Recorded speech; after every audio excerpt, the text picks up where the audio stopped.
The town council should not approve the new highway expansion. If the highway is expanded, traffic will increase. If traffic increases, air pollution will worsen. If air pollution worsens, public health will decline. Therefore, the highway expansion will harm public health. Which of the following is an assumption required for this argument? A. Air pollution is the leading cause of public health problems in the town. B. Highway expansion will definitely lead to increased traffic. C. The town council has the authority to block highway expansion. D. Public health is currently good in the town.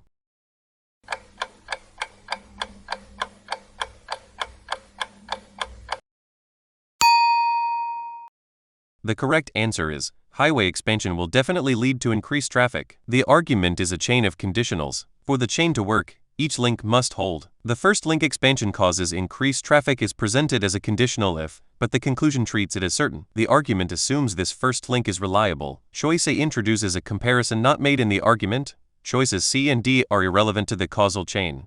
An activist argues, animal testing has not produced a cure for cancer despite decades of research. Therefore, animal testing is scientifically useless. What is the most significant flaw in this argument? A. Cancer is not the only disease that animal testing has contributed to treating. B. Animal testing has been used successfully in other areas of biomedical research. C. The argument sets an unreasonably narrow criterion for evaluating the value of a research method. D. The argument commits a false analogy between animal biology and human biology.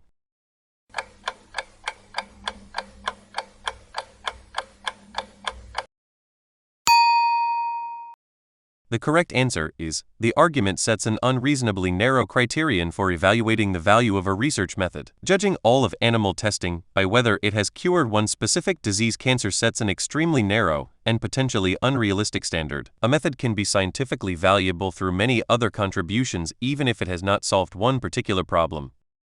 Memory consolidation refers to the processes by which newly acquired information is stabilized into long-term memory. Initial encoding occurs in the hippocampus, which serves as a temporary staging area for memories before they are gradually transferred to the neocortex for long-term storage, a process that may take days to years. Sleep plays a critical role in this transfer.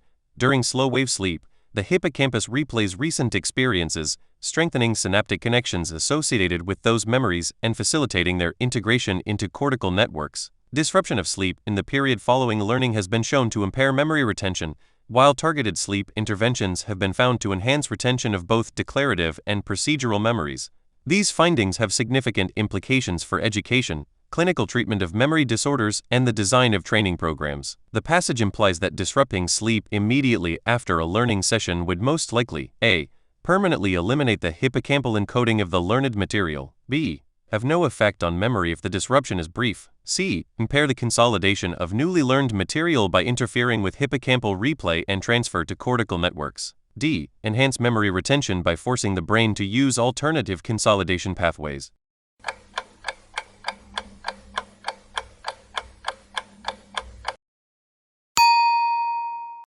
The correct answer is, impair the consolidation of newly learned material by interfering with hippocampal replay and transfer to cortical networks. The passage states that sleep disruption in the period following learning has been shown to impair memory retention, and that slow-wave sleep facilitates hippocampal replay and cortical integration. Disrupting sleep immediately after learning would therefore impair this process, harming consolidation.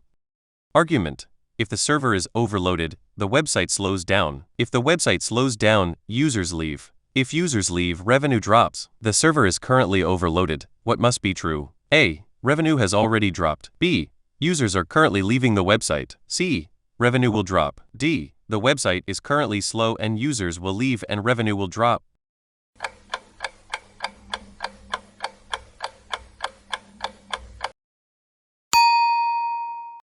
The correct answer is, revenue will drop. This is a three-step conditional chain. Overloaded, slow, users leave, revenue drops. Given the server is currently overloaded, we can apply modus ponens through each step. Overloaded, slow, users leave, revenue drops. All four conclusions in the chain follow, but the question asks what must be true. Option D is technically correct in content, but overspecifies the timing currently. Option C, revenue will drop, is the clean final conclusion of the chain and follows necessarily.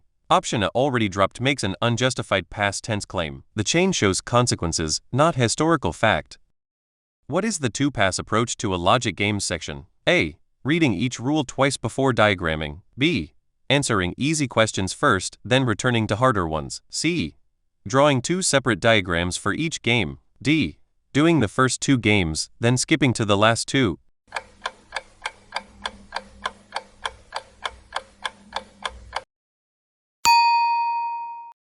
The correct answer is answering easy questions first, then returning to harder ones. In a two-pass approach, you go through the section answering questions you can handle quickly and flagging difficult ones. On the second pass, you spend remaining time on the flagged questions. This maximizes the number of questions you answer correctly. 6 books P, Q, R, S, T, U are arranged on a shelf in positions 1 through 6 left to right. The following conditions apply. P is somewhere to the left of Q. R is in position 3, S and T are adjacent to each other. U is in position 6, Q is not in position 4. If P is in position 4, which of the following must be true? A. S is in position 1. B. Q is in position 5. C.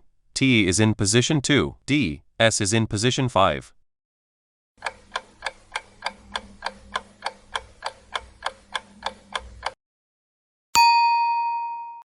The correct answer is Q is in position 5. R equals 3, U equals 6, P equals 4. Remaining positions 1, 2, 5 for Q, S, T. P equals 4 and P must be left of Q, so Q must be in position 5. The only remaining position to the right of 4, position 6 is U. Q equals 5. S and T fill positions 1 and 2 adjacent, so Q equals 5 must be true.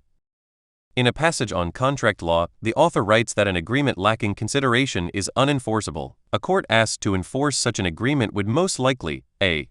Enforce it if both parties had intended to be bound. B. Enforce it if the agreement was in writing. C. Decline to enforce it based on the lack of consideration. D. Require arbitration before making a determination.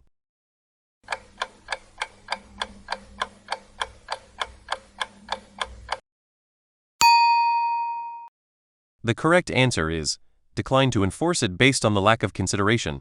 The passage explicitly states that lack of consideration makes an agreement unenforceable. Applying this rule directly, a court would decline to enforce an agreement without consideration regardless of other factors not mentioned in the passage. A committee of exactly 3 members is chosen from 7 candidates: Anna, Ben, Cal, Dee, Eve, Faye, and Gil. The following conditions apply. If Anna is chosen, Ben is not chosen. If Cal is chosen, Dee is chosen. Eve and Faye are not both chosen. Gil is always chosen. Which of the following is an acceptable committee? A. Anna, Ben, Gil. B. Cal, Eve, Gil. C. Anna, Cal, Gil. D. Ben, Cal, Gil.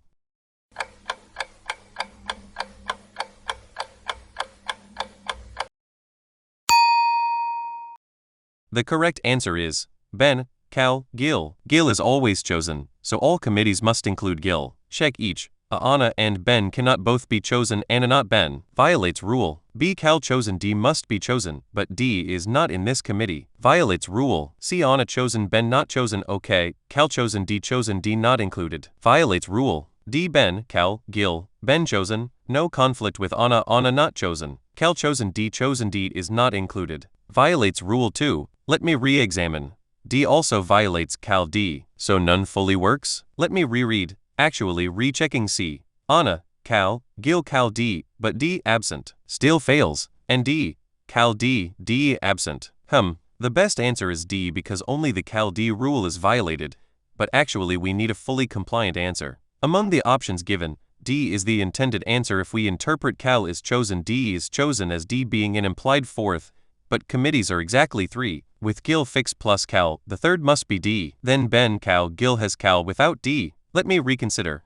The question may intend that B Cal, Eve, Gil fails only on Cal D, while D Ben, Cal, Gil also fails on Cal D. The intended correct answer here is Ben, Faye, Gil or similar, but constrained by the answer choices. Given the options Ben, Cal, Gil is the least wrong or the answer choices contain an error. Selecting Ben, Cal, Gil as the answer that violates only one rule, Cal without D, while others violate more, or the Anna Ben rule, which is an explicit prohibition. The explanation should note this. A museum places artwork in 5 rooms numbered 15, exactly 1 artwork per room. Artworks are painting, sculpture, photograph, drawing, installation. The painting is in room 1. The sculpture is in a higher numbered room than the photograph. The drawing is in room 3. The installation is not in room 5. Which of the following must be true? A. The photograph is in room 2. B. The sculpture is in room 4 or 5. C. The installation is in room 2. D. The sculpture is in room 5.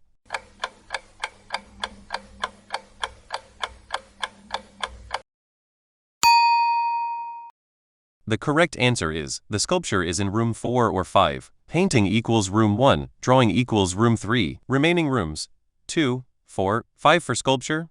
Photograph, installation. Sculpture must be in a higher numbered room than photograph. Installation is not in room 5. If installation equals 2, then sculpture and photograph take rooms 4 and 5 with sculpture higher. Sculpture equals 5, photograph equals 4. If installation equals 4, then sculpture and photograph take rooms 2 and 5 with sculpture higher. Sculpture equals 5, photograph equals 2. In both cases, sculpture is in room 5. Actually, let's check. Can installation be in room 4? Then 2 5 for sculpture and photo with sculpture photo. Sculpture equals 5, photo equals 2. Can installation be in room 2? Then 4 5 for sculpture and photo. Sculpture equals 5, photo equals 4. Sculpture is always in room 5, so sculpture is in room 4 or 5 is technically true. It's always 5, which is included in 4 or 5. Urban planners have increasingly embraced the concept of the 15-minute city, which holds that residents should be able to meet their daily needs: work, commerce, healthcare, education, and recreation within a 15-minute walk or bicycle ride of their homes. Proponents argue that this model reduces car dependency, lowers carbon emissions, strengthens local social ties, and improves public health outcomes. Critics, however, raise concerns that the concept, when implemented through zoning and land use restrictions, can inadvertently entrench spatial inequalities. Affluent neighborhoods with high property values attract desirable amenities, while lower-income areas remain underserved. Others argue that the 15-minute city is better suited to dense European urban contexts and cannot easily be transplanted to low-density American metropolitan areas built around automobile infrastructure. The contextual critics' argument about American metropolitan areas most directly challenges the 15-minute city model by suggesting: A. American residents prefer car-based transportation and will not voluntarily switch to walking or cycling. B. The physical infrastructure and density patterns of American cities make the 15-minute model impractical without massive reconstruction. C. American cities lack the public funding required to implement the necessary amenities within 15 minutes of each residence. D. European cities that have adopted the 15-minute model have experienced unforeseen negative consequences.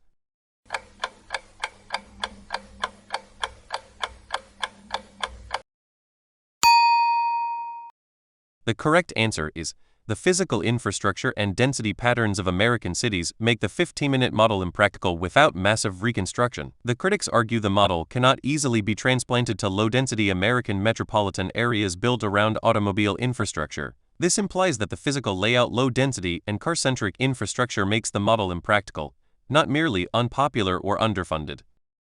Carbon markets mechanisms through which entities buy and sell permits to emit greenhouse gases have emerged as a central instrument in climate policy. Under cap-and-trade systems, a regulatory authority sets an aggregate emission ceiling, distributes or auctions a corresponding number of permits, and allows market participants to trade them. The theory is that those who can reduce emissions cheaply will do so and sell surplus permits, while those for whom reduction is costly will buy permits, achieving the aggregate cap at minimum total cost. Critics, however, point to structural weaknesses.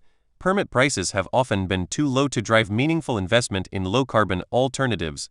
Distributional inequities arise when polluting facilities are concentrated near low-income communities, and offset provisions allowing emitters to purchase credits for emissions reduced elsewhere may permit the purchase of questionable credits that do not represent genuine reductions. The passage implies that offset provisions are problematic primarily because they: A. Raise the overall cost of compliance for large industrial emitters. B. Allow regulatory authorities to exceed the emissions cap. C.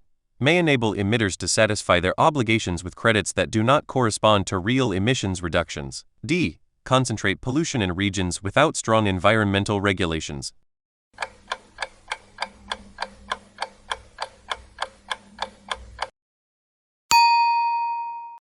The correct answer is, may enable emitters to satisfy their obligations with credits that do not correspond to real emissions reductions. The passage states that offset provisions may permit the purchase of questionable credits that do not represent genuine reductions. This undermines the environmental integrity of the cap-and-trade system, because emitters could technically comply without actual aggregate emissions falling. What does a resolve the paradox question stem ask you to do? A. Find a flaw in the argument that makes both claims false. B. Find information that explains how two apparently contradictory facts can both be true. C. Find a conclusion that follows from two seemingly contradictory premises. D. Identify the false premise in an argument that leads to an absurd conclusion.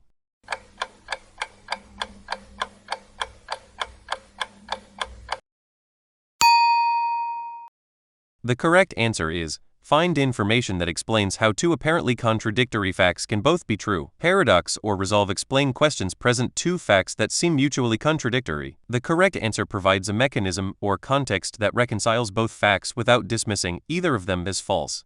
Originalism holds that constitutional provisions should be interpreted according to the meaning they had at the time of their ratification. Its proponents argue that this approach constrains judicial discretion, preserving the democratic legitimacy of law by keeping interpretation anchored to choices made by the enacting generation. Critics of originalism counter that the Constitution was designed as a framework for enduring governance, not a rigid code, and that fidelity to 18th-century semantic conventions cannot resolve disputes arising from technologies, social arrangements, and moral understandings that the founders never anticipated. Living constitutionalists argue that courts must instead read constitutional language in light of evolving societal values, allowing the document to adapt without the cumbersome process of formal amendment. Which of the following, if true, would most strengthen the originalist position? A. Surveys show that most citizens today prefer living constitutionalism. B. Courts applying living constitutionalism have reached contradictory results on the same constitutional provision. C. The founders themselves disagreed about the meaning of many constitutional terms. D.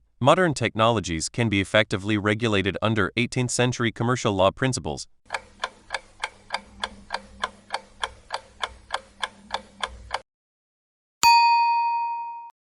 The correct answer is, courts applying living constitutionalism have reached contradictory results on the same constitutional provision. Originalism's core appeal is that it constrains judicial discretion. If living constitutionalism produces contradictory results, that demonstrates the very unpredictability and unconstrained judicial discretion that originalists warn against, directly strengthening originalism's case.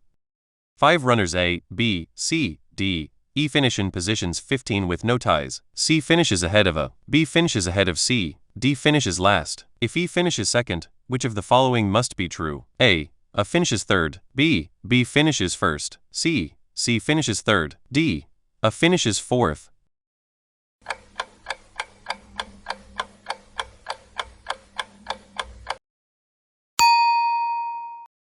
The correct answer is, B finishes first. D is last fifth. E is second. The chain BC must fit into positions 1, 3, 4 the remaining spots. B must be before C, who is before A. The only consecutive ordering in positions 1, 3, 4 that preserves BC A is B equals 1, C equals 3, A equals 4. B must be first because it must precede both C and A, and position 1 is the only remaining slot before E's position 2. A news article states, crime rates fell after the city installed more streetlights. Therefore, better lighting reduces crime. Which additional piece of information would most strengthen this conclusion? A. Crime rates in similar cities without new streetlights remained unchanged during the same period. B. The city also increased its police budget during the same period. C. Residents reported feeling safer after the streetlights were installed. D. The streetlights were installed in high-crime neighborhoods specifically.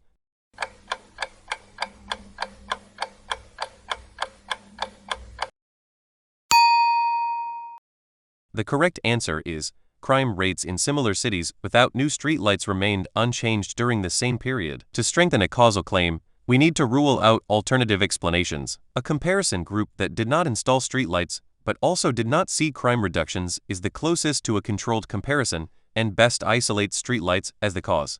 The CRISPR-Cas9 gene editing system has transformed molecular biology by enabling precise modifications to DNA sequences with unprecedented efficiency. Derived from a bacterial immune defense mechanism, CRISPR allows researchers to cut DNA at targeted locations and insert, delete, or replace genetic sequences. The technology has accelerated research into genetic diseases, agricultural improvements, and basic cell biology. However, its application to human germline cells edits that would be heritable by future generations has raised profound ethical concerns. Critics argue that germline editing could enable eugenics or introduce unforeseen genetic consequences that propagate through populations. Proponents counter that carefully regulated germline editing might eventually eliminate heritable diseases. The phrase propagate through populations as used in the passage most nearly means A. cause immediate harm to living individuals. B. Spread through successive generations due to heritability. C. Trigger immune responses in exposed individuals. D. Become difficult to detect using standard diagnostic tools.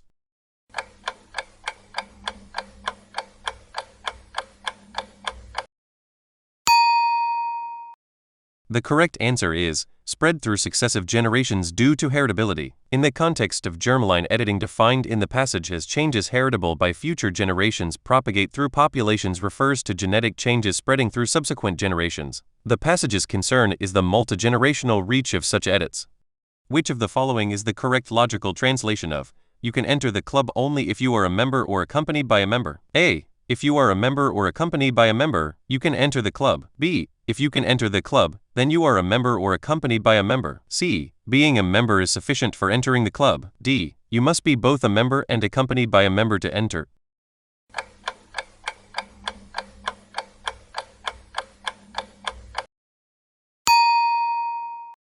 The correct answer is, if you can enter the club, then you are a member or accompanied by a member. Only if introduces a necessary condition, not a sufficient one. X only if Y translates to if X then Y. Therefore, you can enter only if member or accompanied means if you can enter you are a member or accompanied. Option A reverses the direction, making membership a sufficient condition for entry which is not stated. Option C is a partial truth membership alone might suffice, but that's not what the statement says. Option D incorrectly changes or to and, making the condition far more restrictive.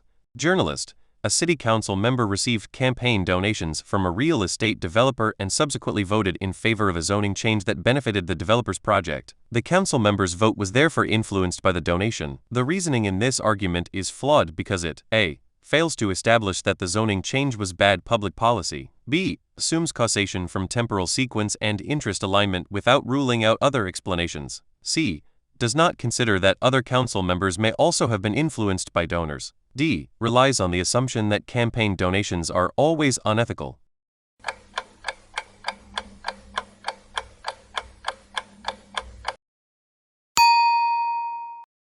The correct answer is assumes causation from temporal sequence and interest alignment without ruling out other explanations. The journalist infers corrupt influence from two facts.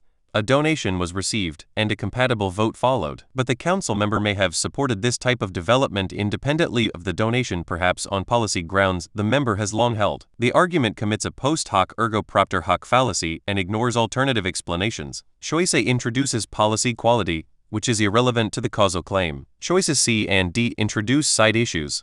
The United Nations Declaration on the Rights of Indigenous Peoples, UNDRIP, adopted in 2007, represents a landmark in international human rights law, recognizing indigenous peoples' rights to self-determination, cultural integrity, and free, prior, and informed consent over decisions affecting their lands and resources. Critics argued at the time of adoption that FPIC, if interpreted as a veto right, would unduly constrain the sovereign authority of states to develop natural resources within their borders. Proponents responded that FPIC does not confer absolute veto power, but requires meaningful consultation and good faith negotiation, with states obligated to seek consent rather than merely inform affected communities. The ambiguity in FPIC scope has made implementation contentious, with extractive industries and indigenous communities frequently disputing whether adequate consultation occurred before resource development projects were approved. According to the passage, proponents of FPIC argued that it a. gives indigenous communities an absolute right to veto any resource development project, b. requires states to obtain consent through meaningful consultation, but does not operate as an absolute veto, c. supersedes national sovereignty over natural resource development, d. applies only to resource development projects within formally recognized indigenous territories.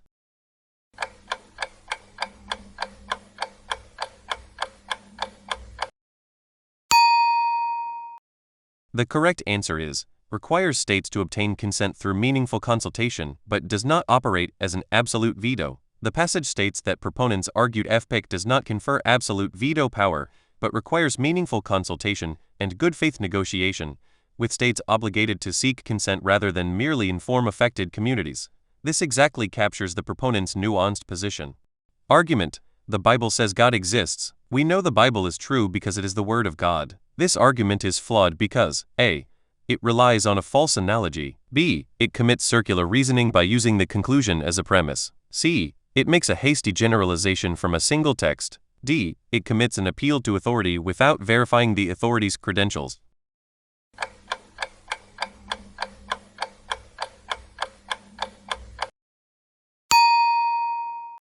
The correct answer is, it commits circular reasoning by using the conclusion as a premise. Circular reasoning, also called begging the question, occurs when the conclusion is embedded in or directly assumed by a premise. Here, the truth of the Bible is offered as evidence for God, while God's existence is offered as the reason the Bible is true. The argument goes in a circle. Appeal to authority is wrong because the issue is not about unverified credentials but about logical circularity.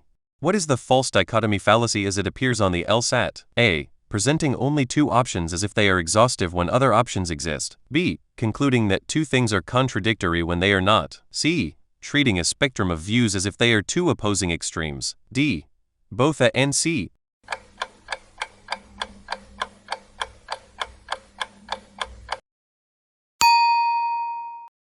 The correct answer is both A and C. A false dichotomy, false dilemma, assumes a situation has only two mutually exclusive options when, in fact, more options exist or the options are not truly mutually exclusive. On the LSAT, this flaw often appears in arguments that say either X or Y when a middle ground or third option is possible.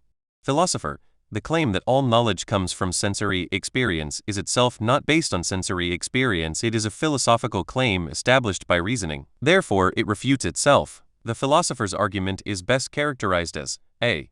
Demonstrating that empiricism is logically inconsistent with scientific practice. B. Showing that the central claim of empiricism cannot be empirically verified. C. Arguing that rationalist philosophy is superior to empiricist philosophy. D. Using a slippery slope argument to reject sensory experience as a source of knowledge.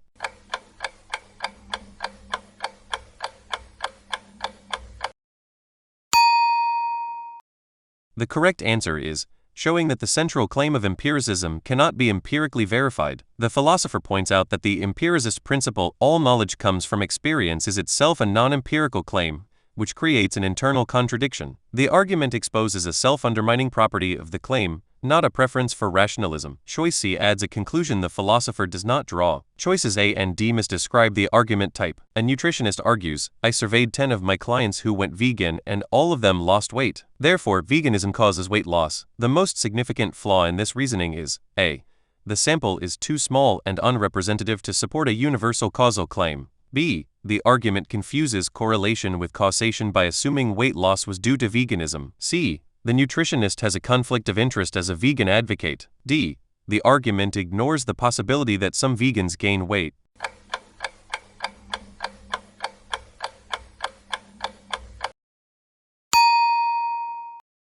The correct answer is, the sample is too small and unrepresentative to support a universal causal claim. This is a hasty generalization drawing a broad causal conclusion from a small, non-random sample. The 10 clients may have changed other habits simultaneously: exercise, calorie restriction, making the causal link unestablished. While the correlation vs causation error is also present, the more fundamental flaw is the insufficient sample from which any generalization is premature.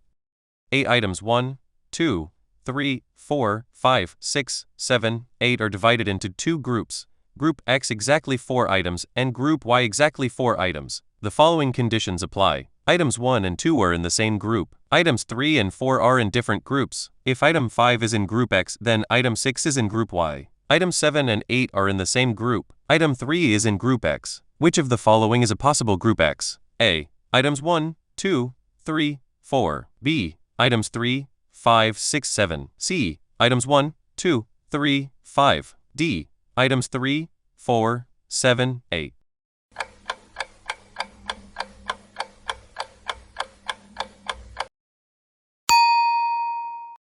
The correct answer is items 1, 2, 3, 5. Item 3 must be in Group X, and item 4 must be in Group Y. Check each option. A. 1, 2, 3, 4. Item 4 is in X, but item 4 must be in Y since item 3 is in X and 34 are in different groups. Violates rule. B. 3, 5, 6, 7. Item 5 in X, item 6 must be in Y, but item 6 is in X here. Violates rule. Also 78 must be together, 7 is in X, but 8 is not. Violates rule. C. 1, 2, 3, 5. Item 3 in X, item 4 in Y, items 12 in same group both X, item 5 in X, item 6 in Y, item 6 not in X. Item 78, both in Y. Group Y equals 4, 6, 7, 8 items 78 together. All rules satisfied. D 3, 4, 7, 8.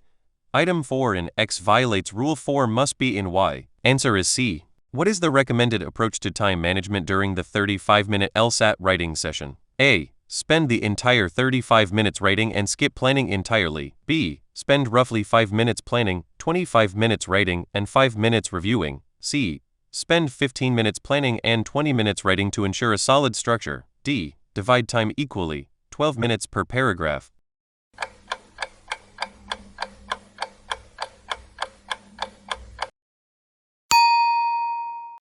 The correct answer is, spend roughly 5 minutes planning, 25 minutes writing, and 5 minutes reviewing. Spending about 5 minutes to identify your position, map out your argument by criterion, and note how you will handle the concession paragraph ensures a well-organized response. Reserving a few final minutes to review for clarity and consistency is valuable. Most time should be dedicated to actually drafting the argument.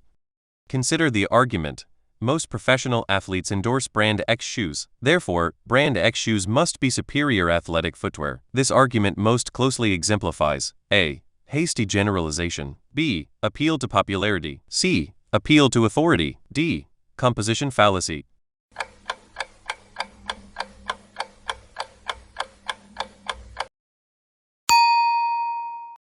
The correct answer is appeal to authority. Professional athletes are being treated as authorities on footwear quality. However, athletes are typically paid endorsers, not independent evaluators. Their endorsement reflects commercial relationships, not expert assessment of product merit. Appeal to popularity would cite consumer numbers, not expert endorsement. Hasty generalization would involve too few cases.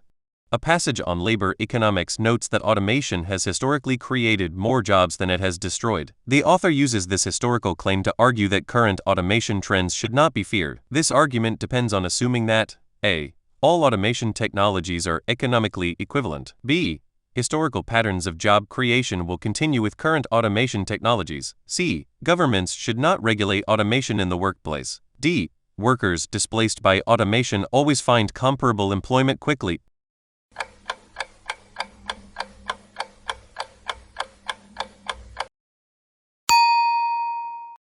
The correct answer is, historical patterns of job creation will continue with current automation technologies. The argument draws an analogy from historical automation to current trends. For this analogy to hold, the author must assume the current situation is sufficiently similar to the historical cases, i.e. that past patterns will persist. Approximately how many questions can a test taker miss on the LSAT and still achieve a 170? A. 2 questions. B. 37 questions. C. 812 questions. D. 1,318 questions.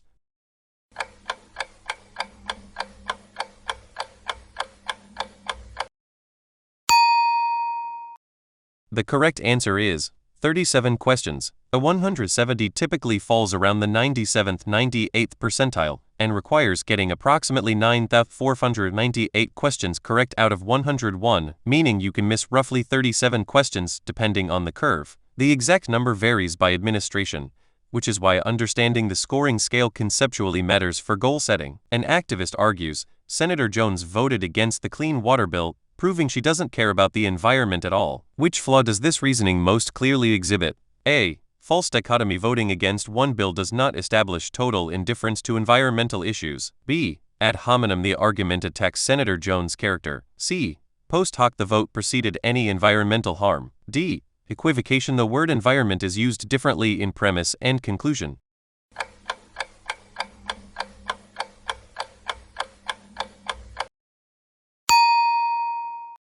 The correct answer is false dichotomy. Voting against one bill does not establish total indifference to environmental issues. The argument jumps from a single vote to a sweeping conclusion about total indifference. There are many possible reasons to oppose a specific bill. Cost, alternative approaches that are compatible with genuinely caring about the environment. A passage concludes that current copyright law fails to balance creator rights with public access. Based on this, the author would most likely support which of the following? A. Eliminating copyright protections entirely. B. Extending copyright terms to 200 years. C. Reforming copyright law to better serve both creators and the public. D. Transferring all creative works to government ownership.